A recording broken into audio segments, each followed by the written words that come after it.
Hi dear friends, मैं आपकी दोस्त आपकी होस्ट शिवानी अग्रवाल आप सभी के फेवरेट चैनल गेटवे क्लासेस में आज लेकर आई हूँ टेक्निकल कम्युनिकेशन का यूनिट 3। इसका वन शॉट यूनिट 3 बहुत ही छोटा सा प्यारा सा यूनिट है, लेकिन उतना ही इम्पॉर्टेंट है। आइए डाल लेते हैं एक नज़र आज के सिलेबस पर यूनिट 3 के thesis and project report writing. जो ये थीसिस का क्वेश्चन है ये 2025 के लिए काफ़ी ज़्यादा इंपॉर्टेंट है।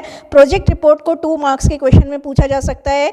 टेक्निकल प्रपोजल का क्वेश्चन बहुत ज़्यादा इंपॉर्टेंट है, इसे बिल्कुल भी इग्नोर मत करिएगा, ये 2025 के लिए बहुत इंपॉर्टेंट है। How to pitch an idea, process, preparation, structure ये भी बताएंगे। Elements of speech delivery, passion, poise, illustration ये क्वेश्चन भी बहुत ज़्यादा इंपॉर्टेंट है, तो इसे सेकेंड प्रायोरिटी पर आप तैयार करिएगा।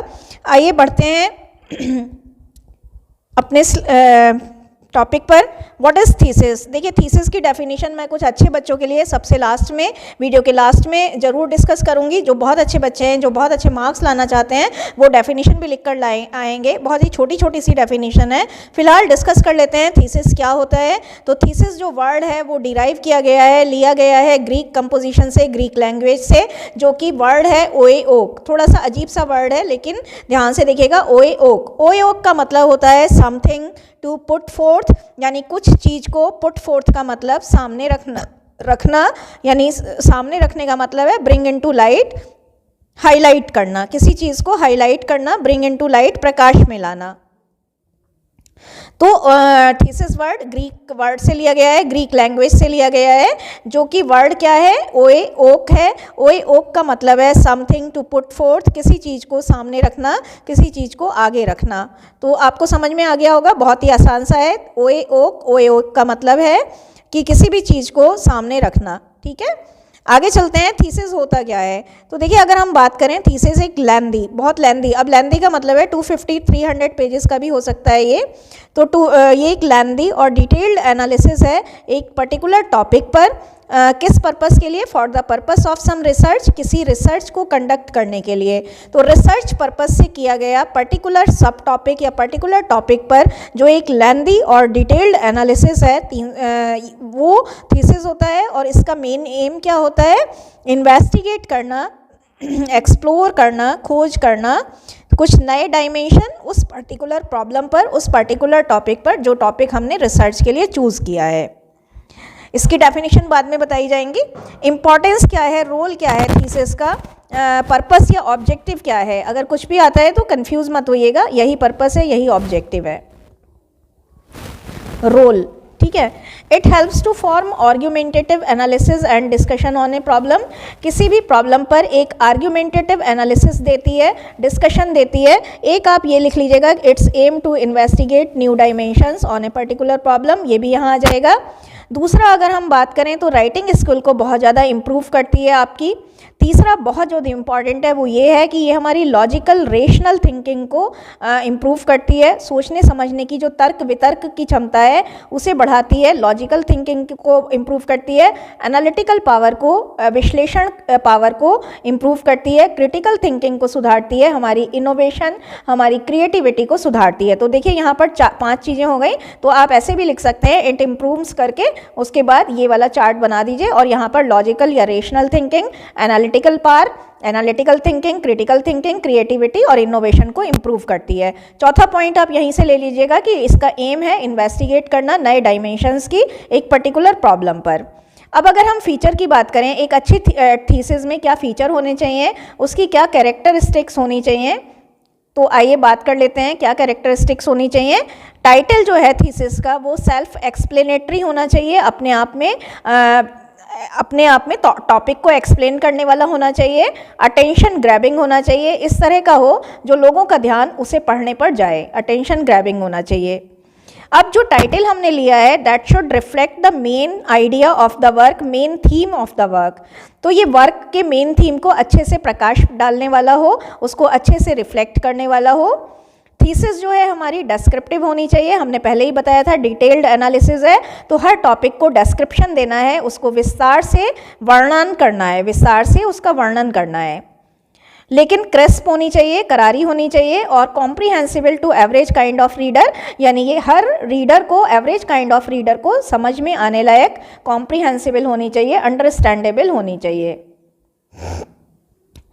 एक बहुत इंपॉर्टेंट चीज़ ये है कि डिस्क्रिप्टिव बनाना है, लेकिन डिस्क्रिप्टिव बनाने के साथ साथ क्योंकि हमें क्रिस्प भी रखना है, करारा भी रखना है, तो हमें ये ध्यान देना होगा कि अनवांटेड डिटेल जो है, इररेलेवेंट डाटा जो है, अननेसेसरी, ये यहाँ पर अननेसेसरी है, अननेसेसरी डिटेलिंग जो है चीज़ों की वो हमें स्किप करनी होगी, ताकि राइटर और रीडर दोनों का ध्यान जो है डिस्ट्रैक्ट ना हो, डेविएट ना हो, डाइवर्ट ना हो। तो अनवांटेड, इररेलेवेंट, अननेसेसरी डिटेल्स को स्किप करना होगा।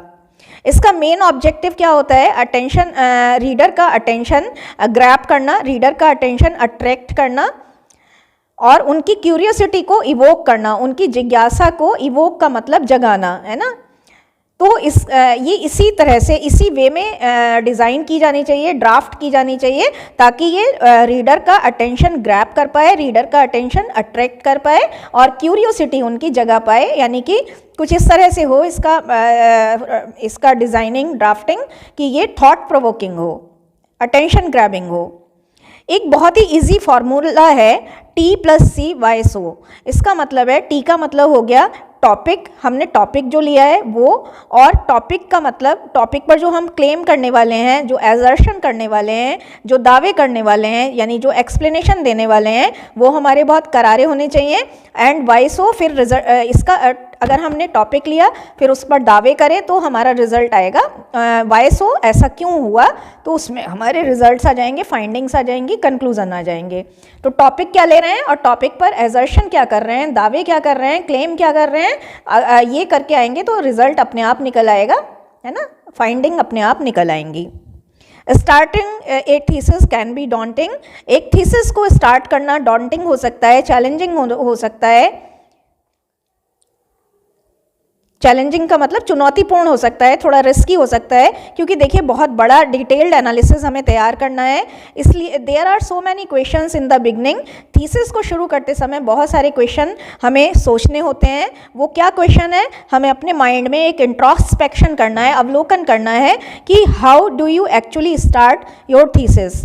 आपने अपनी थीसिस आप कैसे स्टार्ट करना चाहते हैं, क्या मेथोडोलॉजी है, क्यों स्टार्ट करना चाहते हैं, मेथोडोलॉजी, ठीक है, क्या सोर्स रहेंगे, और हाउ, किस प्रकार से आप अपनी थीसिस को आगे बढ़ाना चाहते हैं। How do you structure it, किस तरह से आप इसका स्ट्रक्चर करेंगे, यानी ढांचा तैयार करेंगे, यानी कितने चैप्टर होंगे, कितने सब चैप्टर होंगे, ये सब कुछ, है ना। What information should the individual chapter contain? हर एक चैप्टर में क्या इन्फॉर्मेशन आप इन्फ्यूज़ करेंगे, क्या इन्फॉर्मेशन डालेंगे। Each educational programme has different demands. अब देखिए हर एजुकेशनल प्रोग्राम का अपना डिमांड होता है। थीसिस एक्चुअली क्यों तैयार करी जाती है? डॉक्टरेट डिग्री के लिए, कभी कभी ये पीएचडी के लिए तैयार करी जाती है। हो सकता है आप एमटेक कर रहे हो तो आपको उस पर्पस, आपकी डिग्री की डिमांड कुछ और हो सकती है। हो सकता है आप एमफिल कर रहे हो तो आपकी डिग्री की डिमांड कुछ और हो सकती है। हो सकता है आप एमएससी के बाद कुछ कर रहे हो, पीएचडी कर रहे हो तो आपकी डिग्री की डिमांड कुछ और हो सकती है। तो अपनी डिग्री के डिमांड को देखते हुए, अपने कोर्स के डिमांड को देखते हुए आपको फर्दर स्टेप्स लेने हैं, आगे आने वाले स्टेप्स लेने हैं। पहला स्टेप है एब्स्ट्रैक्ट। देखिए एब्स्ट्रैक्ट क्या होता है? एब्स्ट्रैक्ट जो है हमारी पूरी थीसिस का एक ओवरव्यू होता है। एक तरह से हम अपनी पूरी थीसिस का निचोड़ होता है, एक पूरी थीसिस का ओवरव्यू देते हैं, एक नज़र में एक पूरी थीसिस को उंडेल कर रख देते हैं, है ना। तो ये बहुत शॉर्ट होता है। जनरली एब्स्ट्रैक्ट की अगर बात करें तो 1 पेज 1 पेज का मैक्सिमम होता है, बल्कि 3/4 पेज का होता है ना। 1 पेज में 3/4 पार्ट होता है, कवर करता है। तो ये जो सेक्शन है इसको थीसिस के मेन कंटेंट को हाईलाइट करना चाहिए। जो भी आपने मेन कंटेंट लिया है उसको हाईलाइट करेंगे एट अ ग्लांस, और ताकि so that someone who is curious about your work can get the idea quickly। तो इससे क्या होगा, जब आप एक ओवरव्यू देंगे, मेन कंटेंट को हाईलाइट कर देंगे छोटे में, तो जो कोई व्यक्ति आपकी थीसिस में क्यूरियस होगा उसको एक आइडिया मिल जाएगा एक नज़र देखने पर। क्योंकि देखिए हर किसी को पूरी थीसिस तो कोई नहीं पढ़ेगा ना, तो लेकिन जो लोग इंटरेस्टेड होंगे पर्टिकुलर सब्जेक्ट में या टॉपिक में, वो आपके एब्स्ट्रैक्ट को पढ़कर एक आइडिया निकाल लेंगे कि आप आगे क्या क्या उनको मिलने वाला है। अगला आता है introduction. Introduction of your thesis gives an overview of its basics. Introduction जो है वो आपकी थीसिस के बेसिक्स का या मेन पॉइंट्स का एक जो है ओवरव्यू देता है। यहाँ पर भी हमने ओवरव्यू दिया है, लेकिन इंट्रोडक्शन में ओवरव्यू देने के साथ साथ हमें फॉलोइंग क्वेश्चन का आंसर देना होता है, जैसे why is the topic being studied. Topic को स्टडी क्यों किया जा रहा है, व्हाई यानी कि ऑब्जेक्टिव क्या है, इस तरह से लिखिएगा। पर्पस क्या है, how is the topic being studied, topic को किस तरह से स्टडी किया जा रहा है, यानी मैथोडोलॉजी क्या है, क्या सोर्सेज हैं जहाँ से आपने कंटेंट लिया है। व्हाट इज़ बीइंग स्टडीड यानी कि कंटेंट क्या है हमारा। तो व्हाई, हाउ और व्हाट यानी ऑब्जेक्टिव, मैथोडोलॉजी और कंटेंट को हमें पॉइंट आउट करते हुए यहाँ पर अपनी थीसिस का ओवरव्यू देना होता है। लिटरेचर रिव्यू का बहुत ही इंपॉर्टेंट क्वेश्चन है ये 2 मार्क्स में भी आ सकता है और आएगा ही 2025 के लिए। लिटरेचर रिव्यू एक्चुअली क्या होता है, पार्ट ऑफ इंट्रोडक्शन है लेकिन सेपरेट सेक्शन है। पार्ट ऑफ इंट्रोडक्शन है लेकिन सेपरेट सेक्शन है। इसमें होता क्या है, ये it is an evaluation of previous research on the topic showing that there are gaps that your research will attempt to fill. अब इसमें क्या होता है कि उसी टॉपिक पर जो पुरानी रिसर्च हुई हैं, जो पहले से रिसर्च हुई हैं, उन पुरानी रिसर्च का एक मूल्यांकन होता है। इवैल्यूएशन का मतलब मूल्यांकन होता है, और उसमें ये दिखाने की कोशिश की जाती है कि उस पुरानी रिसर्च में ये पर्टिकुलर गैप रह गए हैं, ये पर्टिकुलर एरियाज़ जो हैं वो अनटच्ड रह गए हैं, अनकवर्ड रह गए हैं, अनटच्ड रह गए हैं, जिसको आप इस रिसर्च में फुलफिल करना चाहते हैं, टच करना चाहते हैं या कवर करना चाहते हैं। तो देखिए बहुत ही इंपॉर्टेंट है, प्रीवियस रिसर्च का एक इवैल्यूएशन है और उसमें इवैल्यूएशन करते हुए आप ये दिखाते हैं कि प्रीवियस रिसर्च में ये एरिया जो है अनटच्ड, अनकवर्ड रह गए हैं, ये गैप्स रह गए हैं, जिनको आप अपनी रिसर्च में कहीं ना कहीं फिल करना चाहते हैं गैप्स को, और जिन टॉपिक्स को आप कवर करना चाहते हैं या टच करना चाहते हैं। लिटरेचर रिव्यू देने के लिए कुछ टिप्स हैं। Use a wide array of sources की बहुत बड़ी श्रृंखला का प्रयोग करना होता है, यानी जितने ज़्यादा से ज़्यादा सोर्सेज आप यूज़ कर सकते हैं, as many sources as you can, जितने ज़्यादा से ज़्यादा सोर्सेज आप यूज़ कर सकते हैं उतने आपको सोर्सेज यूज़ करने होते हैं। Show both side of the coin के सिक्के के दोनों पहलू दिखाने होते हैं। प्रॉस एंड कॉन्स दिखाने होते हैं। नेगेटिव और पॉजिटिव शेड दोनों ही दिखाने होते हैं। Make sure to cover the classics in your field, आपको ये भी श्योर करना होता है कि आप अपने फील्ड में जो क्लासिक्स हैं उन्हें कवर कर लें। Present everything in clear and structured manner, हर चीज़ को एक स्पष्ट रूप से और स्ट्रक्चर्ड मैनर में, एक वेल ऑर्गेनाइज्ड मैनर में आपको प्रस्तुत करना होता है, ताकि जो है आपकी थीसिस अटेंशन ग्रैबिंग बन पाए। तो इस तरह से ये है। आगे चलते हैं, मेथोडोलॉजी पर आते हैं। ये भी बहुत इंपॉर्टेंट पार्ट है। देखिए अलग से भी ये 2 मार्क्स में आ सकते हैं क्वेश्चन। मेथोडोलॉजी का चैप्टर जो है वो आउटलाइन करता है कि कौन से मेथड आप यूज़ करने जा रहे हैं डाटा गैदर करने के लिए। How the data is analysed, किस तरह से डेटा को एनालाइज किया है आपने, यानी प्यूरिफाई किया है, किस तरह से उसे जांचा परखा है। To justify why you choose that methodology, आपको ये भी जस्टिफाई करना होता है कि ये पर्टिकुलर मैथोडोलॉजी आपने, ये स्पेसिफिक मैथोडोलॉजी ही आपने क्यों यूज़ करी, क्यों दूसरी मैथोडोलॉजी आपने यूज़ नहीं करी। ठीक है, तो ये 3 चीज़ें हमें देखनी है कि कौन सी मैथोडोलॉजी लेने जा रहे हैं, उस मैथोडोलॉजी को ही क्यों चूज़ करा, और किस तरह से डेटा को प्यूरिफाई करा है, एनालाइज करा है। इस तरह से मेथोडोलॉजी का सेक्शन दिखाता है how your choice of design and research method is suited to answer your research questions, किस तरह से आपकी जो मेथोडोलॉजी है, रिसर्च मेथड्स हैं, उनका डिज़ाइनिंग और चॉइस ऑफ डिज़ाइन जो है वो आपके रिसर्च क्वेश्चन का आंसर दे पाएगा या नहीं, या किस तरह से दे पाने में समर्थ है। अगला आता है रिजल्ट। रिजल्ट का चैप्टर आउटलाइन करता है कि व्हाट यू फाइंड आउट, आपने क्या निष्कर्ष निकाला, आपकी क्या फाइंडिंग्स आई, क्या कंक्लूजन्स आए या क्या आउटकम्स आए। आप तीनों ही चीज़ें आप आउटकम्स आए। ठीक है, in relation to your research questions और हाइपोथेसिस, आपकी हाइपोथेसिस या रिसर्च क्वेश्चन के संदर्भ में, रिलेशन का मतलब यहाँ संदर्भ है कि आप इसके संदर्भ में आपने क्या निष्कर्ष निकाला, आपकी क्या आउटकम, क्या फाइंडिंग, क्या कंक्लूजन आए। Clearly visualise your result using tables and graphs, जब आप अपने रिजल्ट निकालें, फाइंडिंग आउटकम निकालें, तो आप टेबल ग्राफ्स की मदद लीजिए, उससे बहुत ही अच्छा इम्पैक्ट जाता है और वेटेज बढ़ता है। डिस्कशन चैप्टर आपका बताता है, इंक्लूड करता है आपकी खुद की एनालिसिस और डेटा का इंटरप्रिटेशन, डेटा की व्याख्या, जो भी डेटा इकट्ठा करा है उसकी व्याख्या। कमेंट ऑन योर रिजल्ट, आपके रिजल्ट जो निकलने हैं, फाइंडिंग जो आई हैं उन पर आपके comments. Explain what they mean, और इसमें ये बताता है कि इन जो रिजल्ट्स है उसका मतलब क्या है। तो देखिए 3 चीज़ें हैं इसमें। एक तो आपकी खुद की analysis, number 1, interpretation of the data, data का इंटरप्रिटेशन यानी कि डाटा की व्याख्या। Comment on your result, result पर आपके कमेंट्स, और एक्सप्लेन करना होता है कि इन रिजल्ट्स का मतलब क्या है, ये रिजल्ट कितनी ज़्यादा आपको आपके लिए मीनिंगफुल हैं। This is your opportunity to show that you have understood your findings and their significance. ये आपके लिए एक अपॉर्चुनिटी का काम भी करता है, जहाँ पर आप ये दिखा सकते हैं, जहाँ पर आप ये प्रूव कर सकते हैं कि आपकी फाइंडिंग का क्या मीनिंग है, कितना वेटेज है, और आप उनका क्या मूल्य है, वर्थ है, कितने वर्थ वाइल हैं, आपकी फाइंडिंग्स कितनी वर्थ वाइल हैं। Point out the limitation of your study. यहाँ पर ऐसा नहीं है कि आप केवल फाइंडिंग्स को ही दिखाएंगे, आप अपनी स्टडी की लिमिटेशन भी दिखाएंगे, सीमाएं भी दिखाएंगे, क्योंकि हर व्यक्ति हर चीज़ में पूरा नहीं होता, हर टॉपिक को पूरी तरह से कवर करना कभी भी पॉसिबल नहीं होता, कुछ ना कुछ लिमिटेशन रही जाती हैं। तो आप अपनी स्टडी की लिमिटेशन भी दिखाएंगे, एक्सप्लेनेशन देंगे अनएक्सपेक्टेड रिजल्ट्स की, और कोई क्वेश्चन जो है जो अनआंसर्ड रह गया है उसको नोट डाउन करेंगे। Conclusion. This is where you highlight that your research objectives have been achieved. ये वो सेक्शन है जहाँ पर आप ये हाईलाइट करते हैं कि आपके रिसर्च ऑब्जेक्टिव जो हैं वो अचीव हो गए हैं, कंप्लीट हो गए हैं। You can also reiterate any limitation to your study. यहाँ पर आप अपनी स्टडी की लिमिटेशन को भी संबोधित कर सकते हैं, एड्रेस कर सकते हैं, एंड सजेशन दे सकते हैं फ्यूचर रिसर्च के लिए। In conclusion following points should be checked. Conclusion देते समय you have to check down some points. This is the checklist.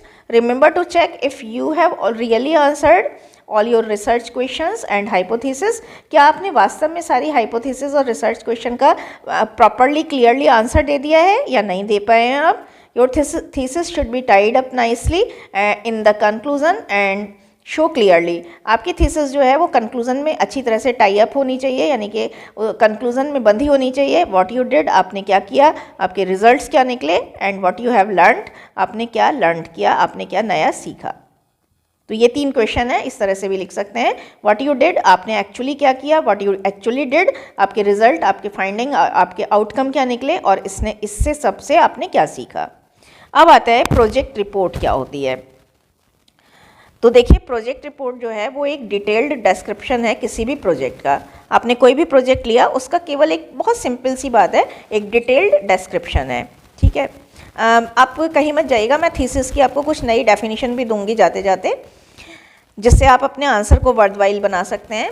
लेकिन अभी पहले ये डिस्कस कर लेते हैं, क्योंकि हो सकता है हर बच्चे का जो है इंटरेस्ट वो डेफिनेशन में ना हो। कुछ बच्चे केवल पास होने के ढंग से पढ़ते हैं और कुछ बच्चे बहुत ही अच्छे नंबर लाने के ढंग से पढ़ते हैं, तो मैं आपको लास्ट में बताऊंगी। प्रोजेक्ट रिपोर्ट क्या होता है। प्रोजेक्ट रिपोर्ट प्रोजेक्ट का डिटेल्ड डिस्क्रिप्शन होता है, एक ऐसा डॉक्यूमेंट है जो हमें डिटेल प्रोवाइड करता है प्रपोज्ड बिजनेस के ओवरऑल पिक्चर की। इसमें डाटा होता है, इंफॉर्मेशन होती है, जिसके बेस पर हम किसी भी प्रोजेक्ट को अप्रेज करते हैं और उसे अच्छा पाते हैं। प्रोजेक्ट वैसे तो अगर देखा जाए टाइप्स की, तो बिजनेस प्रोजेक्ट, टेक्निकल प्रोजेक्ट और सोशल प्रोजेक्ट होते हैं, लेकिन इसके अलावा भी बहुत सारे प्रोजेक्ट होते हैं, जैसे फॉर्मल प्रोजेक्ट। और फॉर्मल में आते हैं हमारे क्या क्या आते हैं, फॉर्मल में रिसर्च प्रपोजल आते हैं,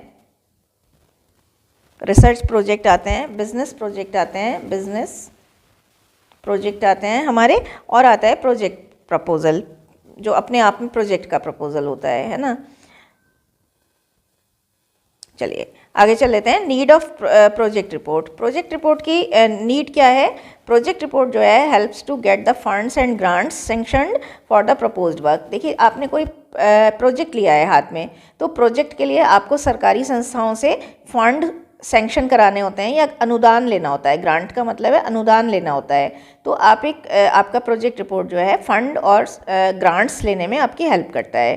प्रोजेक्ट रिपोर्ट इंसाइट देता है, एक परख देता है about the importance of the work done by the project manager. Project manager ने जो काम किया है उसकी इम्पोर्टेंस पर भी एक परख देता है, उसकी इम्पोर्टेंस दिखाता है। देखिए ये बहुत इम्पॉर्टेंट है और बड़ा मतलब आसान है। Structure of project report, sample 1 है ये, 2 सैम्पल हम देंगे आपको। देखिए यहाँ पर प्रोजेक्ट रिपोर्ट बीचों बीच लिखेंगे आप, और इस तरह से बॉक्स आप ज़रूर बना लीजिएगा, नीट एंड क्लीन। टॉपिक आप कुछ भी डाल सकते हैं, ठीक है, मैंने ये डाला है। अब सबमिटेड बाय में आप 4 लोगों के नाम डाल सकते हैं, ठीक है, उनका रोल नंबर आएगा यहाँ पर, AKTU का roll number. In partial fulfilment for the award of the degree of BTech bachelor of engineering in computer science engineering, यहाँ पर आप मैकेनिकल इंजीनियरिंग भी लिख सकते हैं, और यहाँ पर अपने कॉलेज का नाम लिख सकते हैं, जैसे IMT इंजीनियरिंग कॉलेज मेरठ, ये मेरठ है, AKTU लखनऊ। तो ये तो एक हो गया आपका, सैम्पल नंबर 1 हो गया। सैम्पल नंबर 2 में हम दिखाना चाहेंगे आपको कैसे करना है, ये थोड़ा और इलेबोरेटिव है। यहाँ पर आप ऐसे ही करिएगा प्रोजेक्ट रिपोर्ट, और ये यहाँ पर टॉपिक आ जाएगा। यहाँ पर जो प्रोजेक्ट रिपोर्ट का वो है, उसमें फॉन्ट साइज़ आप 16 दिखाएंगे। टाइटल ऑफ प्रोजेक्ट रिपोर्ट में आप जो है फॉन्ट साइज 20 दिखा देंगे, और for name of the company, company का नाम यानी जैसे कॉलेज का नाम, या क्या कर सकते हैं यहाँ पर, कंपनी का नाम आप सजेस्ट कर दीजिएगा, SCL लिमिटेड कर सकते हैं, है ना, या फिर कोका कोला बेवरेजेस लिमिटेड कर सकते हैं, IMT इंजीनियरिंग कॉलेज कर सकते हैं। तो उसे फॉन्ट 20 में लिखना है बाई, फिर यहाँ पर अपना नाम लिखेंगे आप, है ना, ये भी 20 में रहेगा। PGP in partial fulfillment of post graduate program, आपका तो ग्रेजुएशन प्रोग्राम है, तो in partial fulfillment of graduation program in career development in, आप बीटेक इंजीनियरिंग लिख दीजिएगा यहाँ, इन बीटेक CSE, ठीक है। फॉन्ट साइज 20 है, और फिर अगली लाइन में ये चलेंगे, नेम ऑफ द इंस्टीट्यूट, और यहाँ पर आप इस तरह से ईयर डाल देंगे। अब आता है व्हाट इज़ प्रपोजल, बहुत ज़्यादा इंपॉर्टेंट क्वेश्चन है, सबसे फर्स्ट प्रायोरिटी पर आप इसे कर लीजिएगा। मैंने ऊपर कुछ और बता दिया था आपको फर्स्ट प्रायोरिटी में करने का, लेकिन अभी मैं ये बता रही हूँ कि यहाँ पर फर्स्ट प्रायोरिटी में अब आप इसे देखिएगा। प्रपोज़ल जो है, अगर हम देखें तो प्रपोज़ल वर्ड जो है वो एक वर्ब है आपकी। आजकल तो वैलेंटाइन वीक चल रहा है, तो आपको बहुत जल्दी समझ में आएगा। ये प्रपोज से आया है, प्रपोज का मतलब है ऑफ़र करना, आप प्रपोज करते हैं ना, तो प्रपोज़ल जो वर्ड है वो आया ही प्रपोज वर्ड से है, वर्ब से है, जिसका मतलब होता है ऑफ़र करना। क्या करना? ऑफ़र करना, प्रस्तुत करना अपनी सेव। तो प्रपोज़ल एक काइंड का ऑफ़र है जो फर्स्ट पार्टी के द्वारा बनाया जाता है, लिए अपनी सर्विसेज प्रोवाइड करने के लिए, अपनी प्रोडक्ट्स प्रोवाइड करने के लिए, किसको? थर्ड पार्टी या सेकेंड पार्टी को दिया जाता है। ये बॉक्स में लिखेगा प्रपोज़ल का। तो इस तरह से क्या है प्रपोज़ल, क्या है प्रपोज़ल जो है एक काइंड का ऑफ़र है जो फर्स्ट पार्टी द्वारा डिज़ाइन किया जाता है अपनी सेवाओं या अपने प्रोडक्ट को बेचने के लिए, पॉलिसी को बेचने के लिए, टू सेल इट्स पॉलिसी, है ना, पॉलिसी को बेचने के लिए जो सेकेंड और थर्ड पार्टी को भेजा जाता है। तो इस तरह से प्रपोज़ल का मतलब है कुछ भी चीज़ जिसको हमने प्रपोज़ करा है, प्लान किया है या स्कीम बनाई है जिसके बारे में। अगर ऑक्सफोर्ड डिक्शनरी का देखा जाए तो उसने प्रपोज़ल को इस तरह से डिफ़ाइन किया है, ए फॉर्मल सजेशन और प्लान और the act of making suggestion. एक फॉर्मल सजेशन है, ऑफिशियल सजेशन है या ऑफिशियल प्लान है, या फिर सजेशन बनाने की प्रक्रिया है, प्रोसेस है। लेसिकर और फ्लैटले एक स्कॉलर हुए हैं, उन्होंने क्या कहा है, प्रपोज़ल एक परसुएसिव प्रेजेंटेशन है, कन्विंसिंग प्रेजेंटेशन है फॉर कंसीडरेशन ऑफ समथिंग, किसी चीज़ को कंसीडर कराने के लिए, किसी चीज़ को मनवाने के लिए। कैरेक्टरिस्टिक्स बहुत ज़्यादा इंपॉर्टेंट है। एक अच्छे प्रपोज़ल की क्या कैरेक्टरिस्टिक्स है? सबसे पहले तो ये परसुएसिव मैनर में लिखा जाना चाहिए, यानी कन्विंसिंग होना चाहिए, तभी तो आप किसी से अपनी बातें मनवा पाएंगे। कन्विंसिंग होना चाहिए, है ना। It should be written in simple language, जिससे एक आम आदमी, जो ऑफिस मतलब कोई भी व्यक्ति उसे समझ पाए। और बहुत ही प्रिसाइज होना चाहिए, बहुत ज़्यादा टाइम टेकिंग, मतलब पढ़ने में ज़्यादा टाइम ना लगे, ऐसा ना हो। तो प्रिसाइज होना चाहिए, टू दी पॉइंट होना चाहिए, है ना, वेल ऑर्गेनाइज्ड होना चाहिए। प्रपोज़ल अट्रैक्टिव भी होना चाहिए, नीटली प्रिपेयर्ड होना चाहिए। प्रपोज़ल इतना कन्विंसिंग, इतना थॉट प्रोवोकिंग हो, इतना अटेंशन ग्रैबिंग हो, यहाँ पर आप अटेंशन ग्रैबिंग भी लिख सकते हैं, इतना अटेंशन ग्रैबिंग हो कि जिस पार्टी को आप दे रहे हैं उसे लगे कि हमारा बहुत ज़्यादा फ़ायदा होने वाला है। एज इट में attract the attention of the concern person, इतना अटेंशन ग्रैबिंग, कन्विंसिंग, परसुएसिव हो कि ये कंसर्न पर्सन का अटेंशन आराम से अट्रैक्ट कर पाए। एक गुड प्रपोजल में जो है बेनिफिट और एडवांटेज जो है प्रपोजल के वो बहुत अच्छे से हाईलाइट होने चाहिए, तभी तो दूसरी पार्टी कंसीडर करेगी, है ना। तो बेनिफिट और एडवांटेज बहुत अच्छे से हाईलाइट होने चाहिए। नीड क्या है? It is use to sell property, ये कभी कभी प्रॉपर्टी सेल करने में, बिल्डिंग कंस्ट्रक्ट करने में, ब्रिजेस बनाने में, रोड कंस्ट्रक्ट करने में काम आता है, के लिए बनाया जाता है। It is use to improve engineering technical performance within an organisation, एक ऑर्गेनाइजेशन में जो टेक्निकल परफॉर्मेंस है, एक इंजीनियरिंग परफॉर्मेंस है, उसको सुधारने के लिए भी बहुत बड़ा रोल प्ले करता है। एक अच्छा प्रपोजल जो है helps the organisation to win financial returns, एक अच्छा प्रपोजल संस्थान के लिए फाइनेंशियल रिटर्न लाता है, यानी अगर आपकी ग्रांट सेंक्शन हो गई तो क्या होगा, आपके लिए बहुत सारा करोड़ों भी मिल जाते हैं, है ना, आपको काम करने के लिए, या आपको फंड्स मिल गए, है ना, फंड्स आपके अलॉट हो गए। तो देखिए अब काइंड्स ऑफ प्रपोजल में देखते हैं, 2 काइंड के प्रपोजल होते हैं, सॉलिसिटेड और अनसॉलिसिटेड। वीडियो के लास्ट में मैं इन दोनों का डिफरेंस भी बताऊंगी। सॉलिसिटेड प्रपोजल जो है, जब एक्चुअली क्या होता है, जब प्रपोजल किसी इंडिविजुअल के द्वारा, किसी बॉडी या किसी पार्टी के द्वारा इनवाइट किया जाता है तो वो सॉलिसिटेड प्रपोजल होता है। सॉलिसिटेड प्रपोजल जो है उसके लिए एडवर्टाइजमेंट के संदर्भ में आता है। मान लीजिए किसी भी संस्थान ने एडवर्टीजमेंट दिया है, किसी इंडिविजुअल ने एडवर्टीजमेंट दिया है, किसी बॉडी या किसी पार्टी ने एडवर्टीजमेंट दिया है, तो उसके संदर्भ में, उसके आंसर में, उसके रिस्पॉन्स में जब आप लोग प्रपोजल बनाते हैं तो वो सॉलिसिटेड प्रपोजल की कैटेगरी में आता है। जैसे मान लीजिए IIMT कॉलेज को एक कैंटीन खोलनी है, तो वो IIMT कॉलेज जो है वो एक एडवर्टीजमेंट देगा और उसे पढ़कर जो भी लोग कैंटीन खोलना चाहते हैं वो अप्लाई करेंगे, तो वो सॉलिसिटेड की कैटेगरी में आएगा।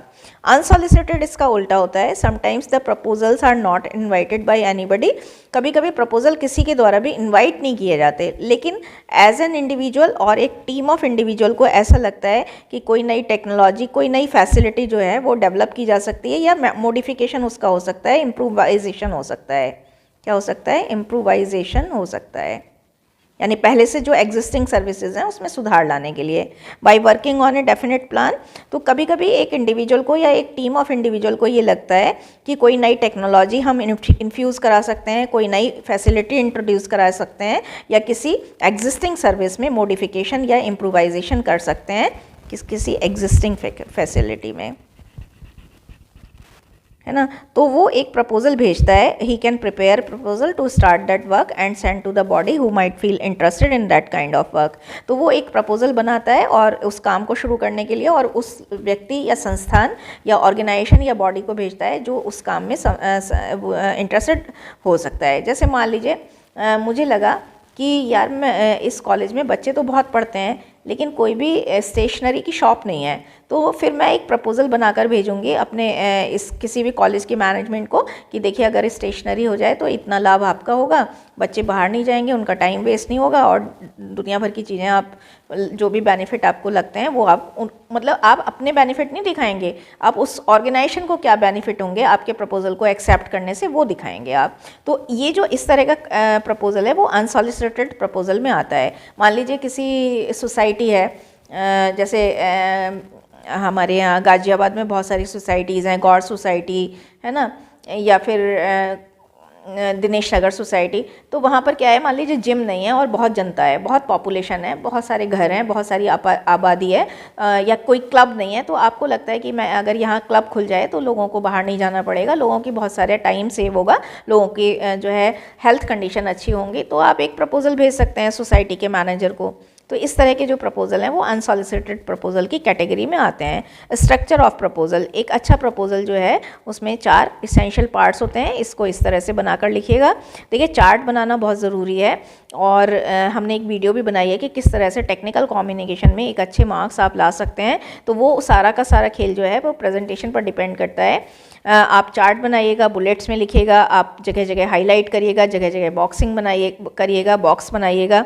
तो बहरहाल 4 सेक्शन होते हैं। फ्रंट मैटर, अब फ्रंट मैटर में भी क्या होता है ये भी आप चार्ट के थ्रू दिखा दीजिएगा। फ्रंट मैटर में आपका कवर पेज होता है, उसके बाद टाइटल पेज होता है, एक्नॉलेजमेंट होता है, टेबल ऑफ कंटेंट, एब्स्ट्रैक्ट और समरी। अलग से एक्नॉलेजमेंट को पढ़ लीजिएगा, टेबल ऑफ कंटेंट को अलग से पढ़ लीजिएगा, ये 2 मार्क्स में बहुत इंपॉर्टेंट है। एब्स्ट्रैक्ट और समरी भी बहुत इंपॉर्टेंट है, इसके बीच में अंतर भी पढ़ लीजिएगा। कवर पेज में क्या होता है, अगर आपका प्रपोजल लंबा है तो इसमें कवर पेज की ज़रूरत होती है। कवर पेज डिज़ाइन करते समय आपको ध्यान रखना है कि लाइट कलर का या वाइट कलर का पेज यूज़ करना है। कवर पेज में होता क्या क्या है, नेम ऑफ़ द राइटर होता है, title of the proposal, title of the proposal होता है, प्रपोजल का टाइटल होता है, डेट ऑफ सबमिशन होता है, जिस डेट पर आप सबमिशन करने जा रहे हैं, proposal is to be submitted. उस बॉडी का या उस ऑर्गेनाइजेशन का, बॉडी का मतलब ऑर्गेनाइजेशन या अथॉरिटी का नाम होता है जिसको आपने प्रपोजल सबमिट करना है। आगे आता है टाइटल पेज। कवर पेज के नेक्स्ट हमारा टाइटल पेज होता है। टाइटल पेज में भी अमूमन वही चीज़ें होती हैं जो कवर पेज में होती हैं। Title of the proposal, name of the proposal writer, ये प्रपोजल राइटर है, इसे सही कर लीजिएगा। डेट ऑफ सबमिशन होती है और प्रोजेक्ट नंबर। कई बार ऐसा होता है जैसे मान लीजिए क्लास में 40 स्टूडेंट्स हैं तो शुरू के 5 स्टूडेंट को जो है प्रोजेक्ट नंबर ए प्रोजेक्ट 1 दिया है ना, फिर प्रोजेक्ट ए दिया मान लीजिए, और फिर 6 से 10 वाले बच्चों को प्रोजेक्ट बी दिया। तो आपका अगर प्रोजेक्ट नंबर है तो आप वो लिख लीजिएगा यहाँ पर। एक्नॉलेजमेंट बहुत इंपॉर्टेंट है 2 मार्क्स के क्वेश्चन के लिए। एक्नॉलेजमेंट क्या होता है, in the preparation of the proposal writer has to take assistance from many other persons. Writer जब प्रपोजल तैयार कर रहा होता है तो उसके दौरान उसे बहुत सारे पर्सनस की, बहुत सारे ऑफिसर्स की हेल्प लेनी होती है, असिस्टेंस लेनी होती है। एक्नॉलेजमेंट सेक्शन में आपको क्या करना है, आपने जिन लोगों से हेल्प ली है, जिन पर्सनस से, जिन ऑफिसर्स से हेल्प ली है, उनके बारे में आपको देना होता है, उनका पर्सन का नाम जिससे हेल्प ली है, उनका डेजिग्नेशन, उनका पद, डेजिग्नेशन का मतलब है उनका पद, और वो ऑर्गेनाइजेशन जहाँ पर वो एसोसिएटेड है, मान लीजिए वो SCL जहाँ से वो व्यक्ति एसोसिएटेड है। टेबल ऑफ कंटेंट की अगर हम बात करें तो ये भी देखिए 2 मार्क्स में बहुत इंपॉर्टेंट है। प्रपोजल अगर एक्स्ट्रा लॉन्ग है तो इसमें एक टेबल ऑफ कंटेंट की ज़रूरत होती है। कब? जब एक्स्ट्रा लॉन्ग होता है। लेकिन शॉर्ट प्रपोजल, ये प्रपोजल है, अगर शॉर्ट प्रपोजल है तो उसमें ऐसी कोई ज़रूरत नहीं होती कि आप टेबल ऑफ कंटेंट डालें। लेकिन टेबल ऑफ कंटेंट होती क्या है, लिस्ट ऑफ हेडिंग, सब हेडिंग और page number on which these headings and सब हेडिंग्स अकर का मतलब आती हैं। इसके अलावा लिस्ट ऑफ एनक्लोज टेबल्स, जो आपने टेबल लगाई हैं, ग्राफ्स लगाए हैं, वो भी क्लियरली लिस्टेड होने चाहिए। समरी में क्या आता है, समरी में objective of the proposal, proposal का ऑब्जेक्टिव आता है, उसका उद्देश्य क्या है, जो प्रोसीजर आपने अडॉप्ट किए हैं वो आते हैं, और आउटकम यानी आपके नतीजे आते हैं। आउटकम का मतलब नतीजे आते हैं। टेक्निकल सेक्शन, अब टेक्निकल सेक्शन में क्या होता है, टेक्निकल सेक्शन जो है वो स्टेट करता है, स्टेट का मतलब कहता है, नरेट करता है, नरेट लिख दीजिएगा अगर नहीं आए।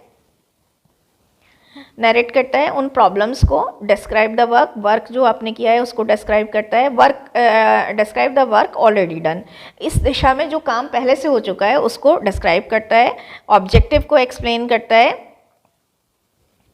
और स्कोप डिफाइन करता है, लिमिटेशन भी बताता है, स्कोप भी बताता है और लिमिटेशन भी बताता है। प्रपोजर को क्या क्या मेंशन करना चाहिए, अपना प्रोजेक्ट मेंशन करना चाहिए, मेथोडोलॉजी जो वो लेने जा रहा है, और प्रपोज्ड वर्क का क्या मूल्य है, क्या वैल्यू है, क्या इंपॉर्टेंस है, ये भी उसे यहाँ पर दिखाना चाहिए। मैनेजरियल सेक्शन में 2 ही चीज़ें, मैनेजरियल सेक्शन में देखिए एग्जिस्टिंग फैसिलिटीज़ होती हैं, जो फैसिलिटीज़ आपकी पहले से हैं, और रिक्वायर्ड फैसिलिटीज़ जो आपको रिक्वायरमेंट है, जिन चीज़ों की ज़रूरत है आपको। प्रपोजर को बिसाइड्स इन दोनों के अलावा, इन दोनों चीज़ों के अलावा, proposer must convince the concerned authority about his potential in the concerned area.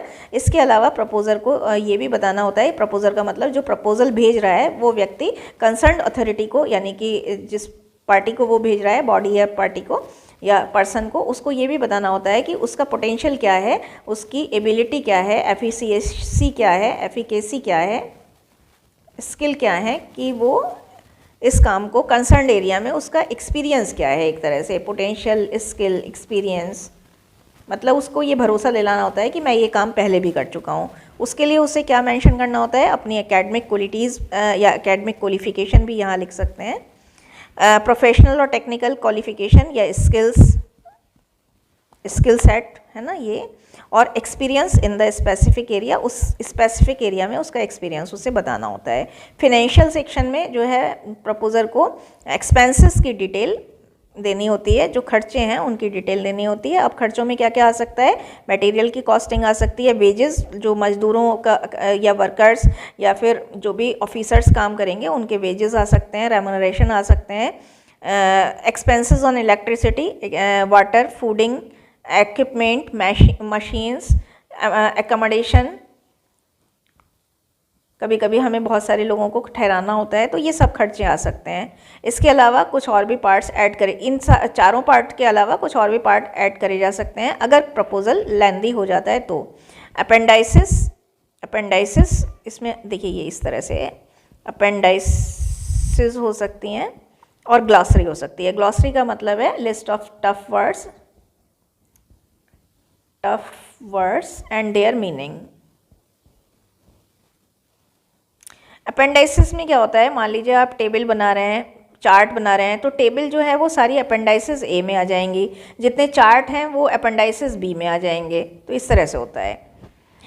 अब देखिए ये बहुत इंपॉर्टेंट है 2025 के लिए, ये इस तरह के क्वेश्चन इस बार ज़्यादा आएंगे ड्राफ्टिंग वाले, है ना। तो प्रोजेक्ट वाला भी आप फॉर्मेट कर लीजिएगा, और प्रपोजल के लिए आप इसे भी जो है इस तरह से बॉक्स में करिएगा, इस तरह से आपका हो जाएगा, समरी आ जाएगी, ये पूरा देखिए पूरा का पूरा इस तरह से आपका आ जाएगा, ठीक है। तो बहुत ध्यान से बना कर आइएगा। कॉस्ट एस्टीमेट में हम यहाँ बना नहीं पाए हैं, बट आप अलग अलग इस तरह से बुलेट लगाकर अलग अलग लिखिएगा, ठीक है। तो इस तरह से ये हमारा प्रपोजल का पार्ट था। मैं अभी अब सॉलिसिटेड और अनसॉलिसिटेड में डिफरेंस बताऊंगी तो वीडियो के लास्ट में।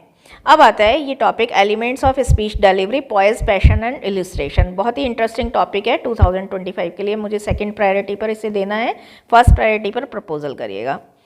पॉइज क्या होता है तो बहुत ध्यान से देखिएगा। पॉइज का मतलब होता है टू बी मैनर्ड होना, सोफिस्टिकेटेड होना, यानी कि एक लिमिट, मतलब एक जो प्रोफेशनल कर्सी है उसको फॉलो करना, पोलाइट होना, विनम्र होना और सॉफ्ट स्पोकन होना। तो देखिए 4 चीज़ें हैं, पोलाइटनेस, सॉफ्ट स्पोकन होना, मैनर्ड होना, यानी फुल ऑफ एटिकेट होना। क्या होना? फुल ऑफ एटिकेट, आपके अंदर एटिकेट, मैनरिज्म होना, दिखाना। वॉइस का रोल क्या है स्पीच डिलीवरी में? जब आप देखिए स्पीच डिलीवर करने जाते हैं तो मेरी बात एक बार ध्यान से सुनिएगा। इस वीडियो में आपको मेरी आवाज़ अगर हार्श लगती है, कर्कश लगती है, गुस्से से भरी हुई लगती है, तो क्या आप सुनना पसंद करेंगे? आप बिल्कुल भी नहीं सुनेंगे, है ना। आप खुद ही इरिटेट हो जाएंगे, आप खुद ही सिर में दर्द होने लगेगा आपके। तो रोल ऑफ पॉइज में, पॉइज का मतलब क्या है कि जो पॉइज स्पीकर है, यानी कि एक सॉफ्ट स्पोकन स्पीकर है, वो इजीली अट्रैक्ट कर लेता है ऑडियंस के अटेंशन को। क्या कर लेता है? अटेंशन को अट्रैक्ट कर लेता है विदाउट मच एफर्ट्स, बिना ज़्यादा एफर्ट्स करे, है ना।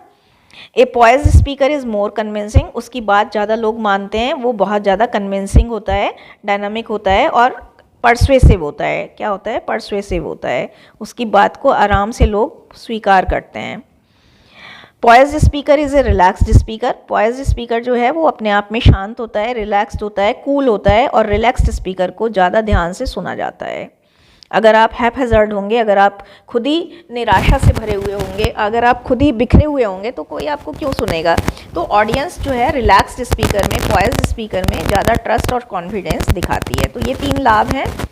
अब आता है how to cultivate poise in speech. Poise लाना कैसे है स्पीच में? तो देखिए आपको सबसे पहले क्या करना होगा, पॉइज का मतलब ही है कि टू बी मैनर्ड, पॉइज का मतलब ही है कि to be polite and soft spoken. तो आपको बहुत सारे मैनरिज्म की, एटिकेट्स की प्रैक्टिस करनी होगी, है ना। आपको काम रहना होगा, आपको खुला हुआ रहना होगा। अपनी क्रिटिसिज्म भी अगर आप सुन ले रहे हैं तो ओपन माइंड से सुनिए, उसमें कोई बायसनेस न लाएं। पेशेंस होना चाहिए, धैर्य होना चाहिए। किसी ने कुछ कह दिया तो आप एकदम से नहीं रिएक्शन देंगे, आपको बहुत ज़्यादा पॉजिटिविटी दिखानी है, ऑप्टिमिस्टिक होना है आपको, है ना।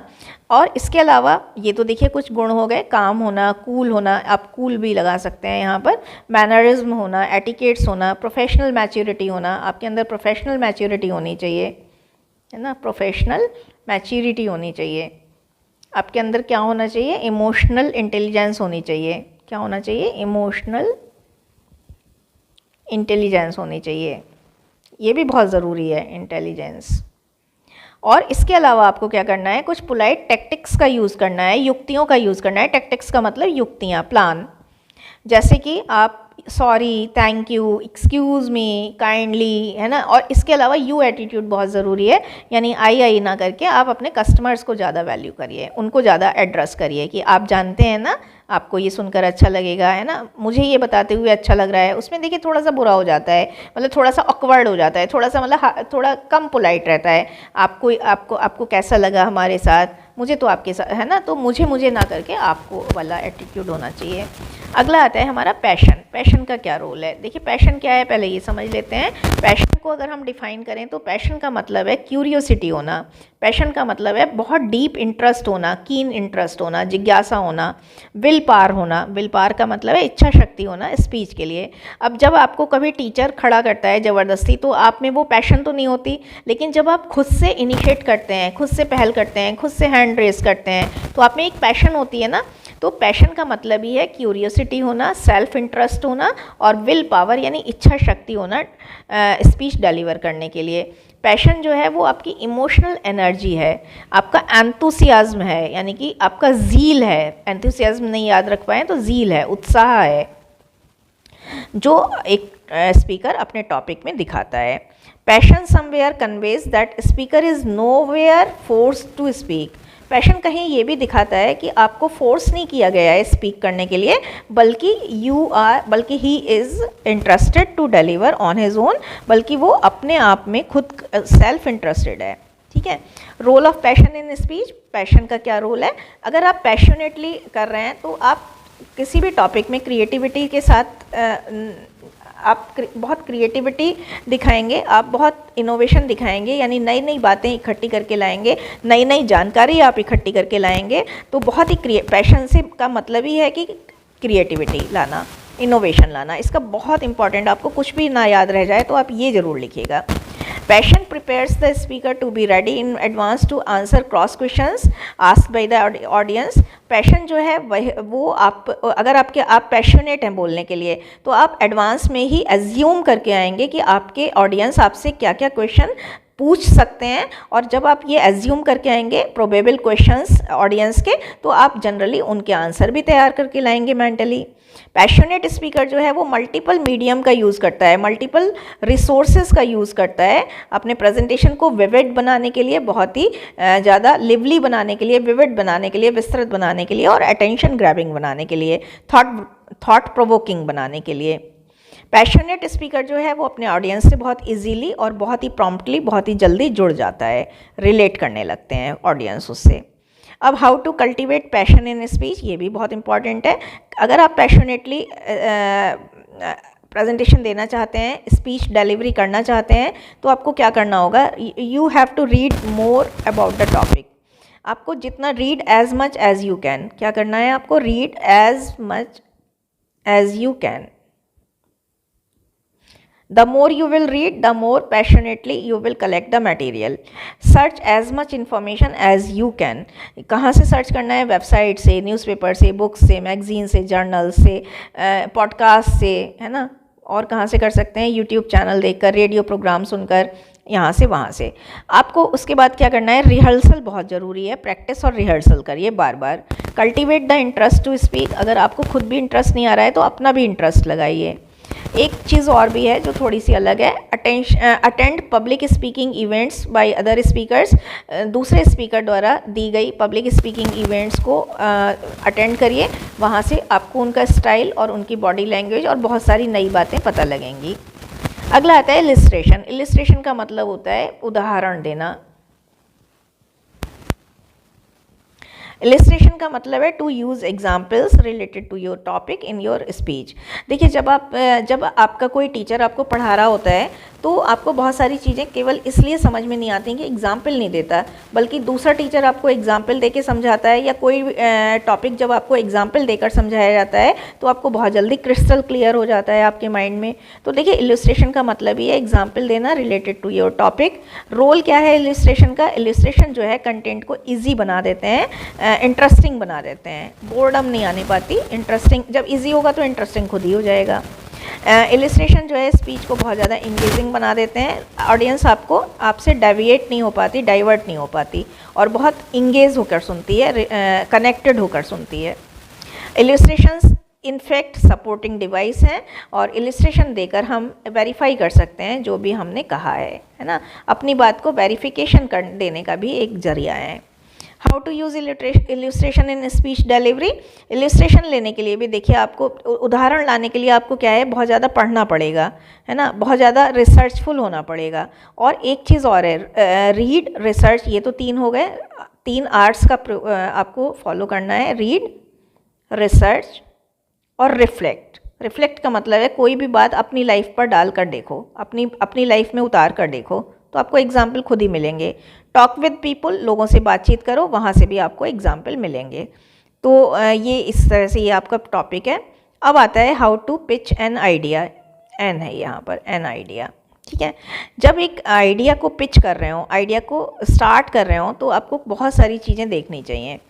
सबसे पहले है नो योर ऑडियंस। जब हम ऑडियंस को जानने की बात करते हैं तो देखिए एक चीज़ बहुत इंपॉर्टेंट है, ऑडियंस के संदर्भ में हमें बहुत सारी चीज़ें जाननी होती हैं, जैसे उनकी लाइकिंग क्या है, उनकी डिसलाइकिंग क्या है ना, उनका एज ग्रुप क्या है, उनका जेंडर क्या है, और बैकग्राउंड क्या है। बैकग्राउंड 2 संदर्भ में जानना होता है, यानी कि उनका कल्चरल बैकग्राउंड हमें जानना होता है, कल्चरल बैकग्राउंड और एजुकेशनल बैकग्राउंड। अगर मान लीजिए वो रूरल एरिया से हैं तो हम उस तरह से करेंगे, अगर वो थोड़े कम पढ़े लिखे हैं तो हम उस तरह से बताएंगे, है ना। तो दोनों बैकग्राउंड जानने होते हैं, है ना। उनके बारे में हमें उन लैंग्वेजेस नोन टू दैम, ये सारी चीज़ें हैं जो हमें उनके बारे में जाननी होती है। तो जब हम ये सारी चीज़ें जानकर उतरेंगे मैदान में तो हमारा ज़्यादा अच्छा जाएगा। Languages known to them. अगर हमने बिना ऑडियंस को जाने उनकी लैंग्वेज बिना जाने बना दिया तो देखिए क्या होगा। तो ऑडियंस की नीड, हाँ एक चीज़ और है इसमें जो हमने जोड़नी है, उनकी नीड्स और प्रायोरिटीज़ को पता होना चाहिए। उनकी नीड्स क्या हैं, प्रायोरिटीज़ क्या हैं। अब मान लीजिए आप किसी गाड़ी का प्रेजेंटेशन देने जा रहे हैं, है ना, कोई गाड़ी आपने लॉन्च करी है आपकी कंपनी ने और उसका प्रेजेंटेशन देने जा रहे हैं, तो आपने जो ऑडियंस वहाँ आने वाली है उनका बजट आपको पता नहीं है, उनकी नीड्स पता नहीं है।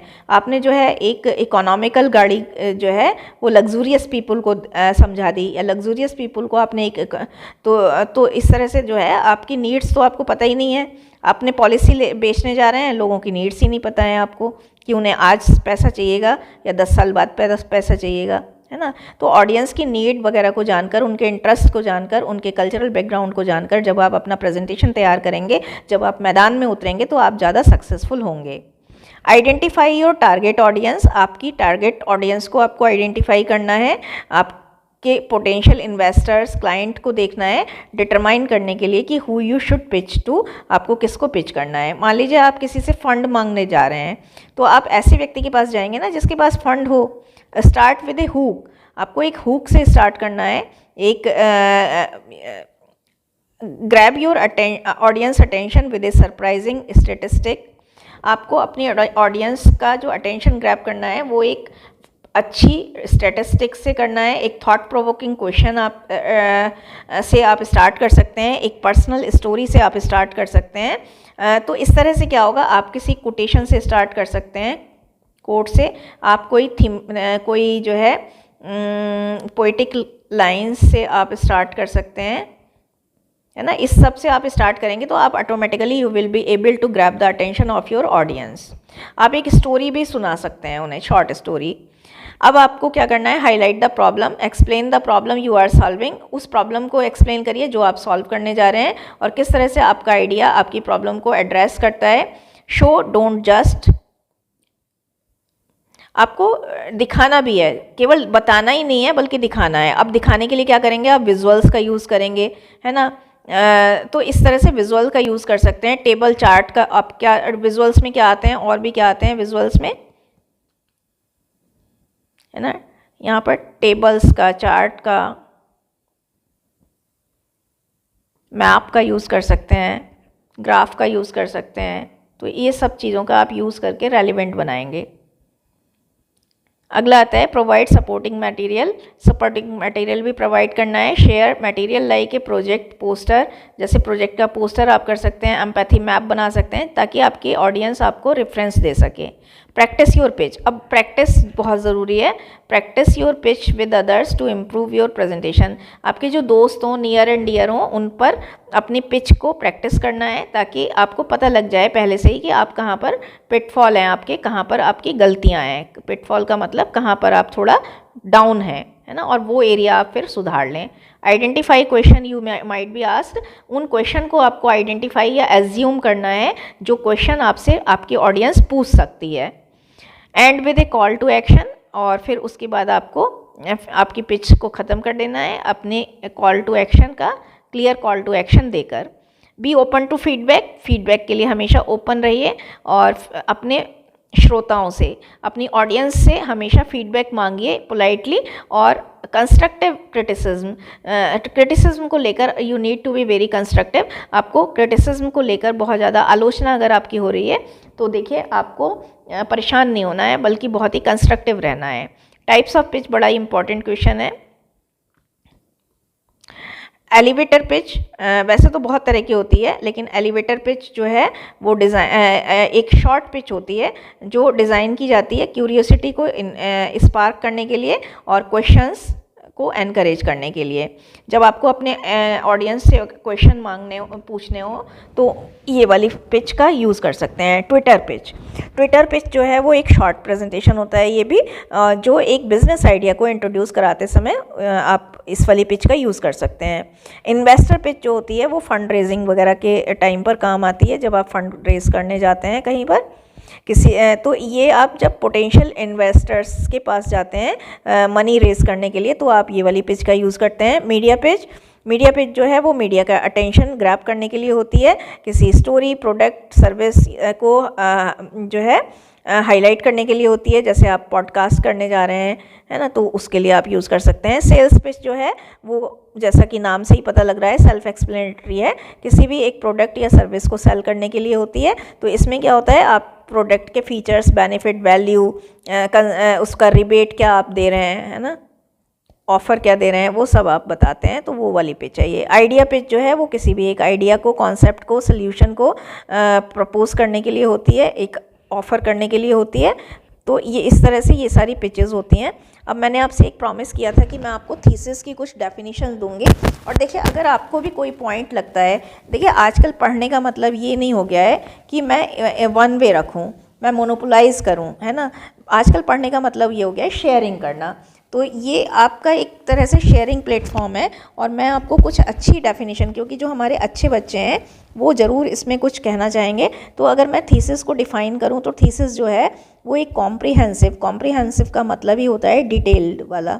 एक कॉम्प्रिहेंसिव रिसर्च पेपर है, एक काइंड का रिसर्च पेपर है, लेकिन कॉम्प्रिहेंसिव है। वो रिसर्च पेपर है, क्या है, एक कॉम्प्रिहेंसिव रिसर्च पेपर है सपोर्टिंग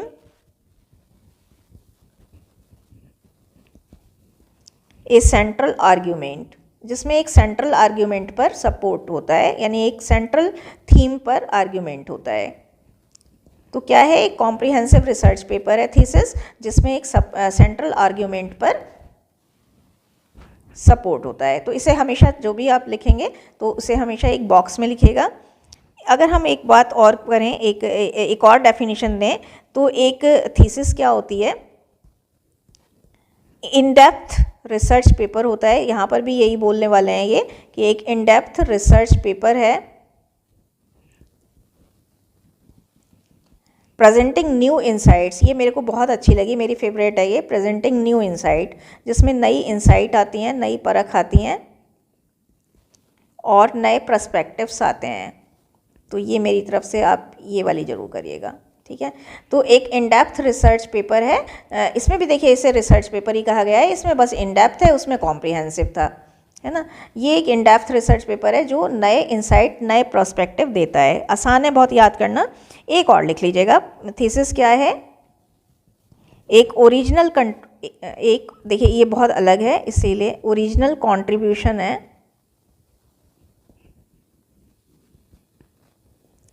किसका, टू नॉलेज, नॉलेज का, एक नॉलेज को लेकर एक अमूल्य योगदान है एक स्पेसिफिक फील्ड में, स्पेसिफिक फील्ड में, ठीक है। तो इस तरह से ये हमारी डेफिनेशंस हैं, इनको आप ज़रूर लिख कर आइएगा। अब मैंने आपसे एक प्रॉमिस और भी किया था कि मैं डिफरेंस बताऊंगी सॉलिसिटेड और अनसॉलिसिटेड में। तो देखिए, जब हम बात करते हैं सॉलिसिटेड की, तो सॉलिसिटेड जो है वो इनवाइटेड बाय द क्लाइंट होता है। छोटा छोटा बताऊंगी जो सब बच्चे कर लें। इनवाइटेड बाय द पार्टी कर लीजिए, पार्टी या पर्सन। लेकिन इसमें क्या है, invite offered by some person. ये तो कोई पर्सन ही ऑफर करता है ना, तो पहला तो डिफरेंस ये हो गया और यहाँ पर इसे अंडरलाइन कर देंगे। दूसरा डिफरेंस हो गया जो है interest is there, interest is shown beforehand. पहले से ही इंटरेस्ट, बिफोर हैंड का मतलब पहले से ही इंटरेस्ट दिखाया गया है ना। लेकिन यहाँ पर interest is not there, we have to create the interest, है ना। Proposer has to create the interest. इसमें इंटरेस्ट नहीं है, उसको क्रिएट करना है इंटरेस्ट। यहाँ पर जो है कंपटीशन बहुत ज़्यादा होता है, कंपटीशन इज़ हाई। जब भाई कोई एडवर्टीजमेंट आएगा तो आप ही थोड़ी ना आएंगे, बहुत सारे लोग आएंगे।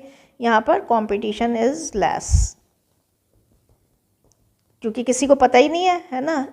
आपने सोचा, आपने आइडिया इम्प्लीमेंट कर दिया। तो इस तरह से ये था हमारा डिफरेंस। आपको अगर कोई और point I hope you would like the video. एक बार फिर से मैं अपनी गलती सुधार लेती हूँ, और मैंने जो बताया था आपको वो ये बताया था कि प्रोजेक्ट को फर्स्ट प्रायोरिटी पर करिएगा, बट अभी मैं सुधार कर बोल देती हूँ कि प्रपोज़ल जो है वो हमारा फर्स्ट प्रायोरिटी पर जाएगा। और इसके अलावा देखिए,